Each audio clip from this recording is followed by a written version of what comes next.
ભરૂચ જિલ્લાના વાલિયા તાલુકાના ત્રુણા ગામમાં રહેતા ખેડૂત અમરસિંહ મગોદરા 17 વર્ષની વયેથી ખેતી સાથે સંકળાયેલા છે, જેઓ હાલ 68 વર્ષની વયે પણ ખેતીમાં કાર્યરત છે. ખેડૂત મુખ્યત્વે શેરડી, કપાસ, ચણા, ઘઉં સહિતના પાકની ખેતી કરી રહ્યા છે. હાલ બદલાતા સમય સાથે ખેડૂતે શાકભાજી માટે ટ્રાયલ શરૂ કરી છે. ખેડૂતે પોતાની 1 વીઘા જમીનમાં એક પટ્ટામાં ઓર્ગેનિક ડુંગળી કરવાનું નક્કી કર્યું હતું. ખેડૂતે ઓર્ગેનિક ડુંગળી પકવવા માટે ઝઘડિયા તાલુકાના ઉચેડિયા ગામમાંથી ડુંગળીના ધરુના 1 ક્યારાના 300 રૂપિયાના લેખે બિયારણ લાવ્યા હતા, જે બિયારણને પોતાના ખેતરમાં રોપણી કરી હતી. જે બાદ આ ડુંગળીને ઓર્ગેનિક પદ્ધતિ મુજબ પકવવા માટે ડીકમ્પોઝ, ઘન જીવામૃત, સિટી કમ્પોસ્ટ તેમજ ઘરના ખાતરનો ઉપયોગ કરી એકદમ ઓર્ગેનિક ડુંગળીની ખેતી કરી રહ્યા છે. અમરસિંહ રામસિંહ મગોદરા તુણા. હું 17 વર્ષની ઉંમરથી ખેતી કરું છું. મારે 68 વર્ષની ઉંમર થઈ. આ વર્ષે આ ડુંગળીનો ઘર ખાવા પૂરતી ડુંગળી કરેલી છે. કેવો ઉતારો છે? હવે ઉતારો તો હજુ તો 15 દાડા નીકળી જાય ડુંગળીને. અને માવજતના પાણી ને તો બધું ખાતર બધું કમ્પ્લીટ જ આમાં છે ને. ઘર ખાવા માટે ડુંગળી કરેલી છે એટલે ઓર્ગેનિક ડુંગળી છે. એમાં ખાતરનો એક પણ દાણો લાયકો નથી.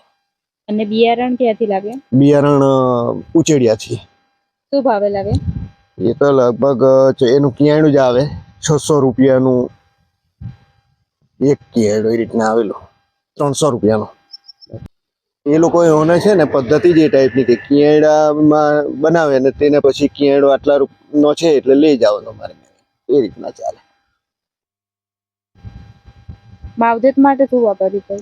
માવજત માટે એમાં ડીકમ્પોસ્ટ વાપર્યું, જીવામૃત છાંટ્યું, પછી સિટી કમ્પોસ્ટ નાખેલું છે, ઘરનું એક કમ્પોસ્ટ લાવેલો પાંજરાપોળનું તે નાખેલું છે. આ બધું એમ મતલબ ઓર્ગેનિક પર જ છે. આ ડુંગળી ખાલી બનાવેલી આટલી નીકળવાની ધારણા ખરી? આ નીકળશે તો થઈ રહે ડુંગળી તો આવે. જ્યાં નીકળ્યા જો પહેલવેલી બનાવેલી છે એટલે બધો અંદાજમાં નહીં ખ્યાલ આવે આપણો. ઓર્ગેનિક ડુંગળીની માવજત માટે ખેડૂત ઓર્ગેનિક ખાતર સાથે સમયસર પાણી પીવડાવી એકદમ જોવાલાયક ડુંગળી બનાવી છે. ખેડૂતની મહેનત રંગ લાવતા 15 દિવસમાં તેનું ઉત્પાદન મેળવી તેને ઘરગથ્થુના ઉપયોગમાં વપરાશ કરવામાં આવનાર છે.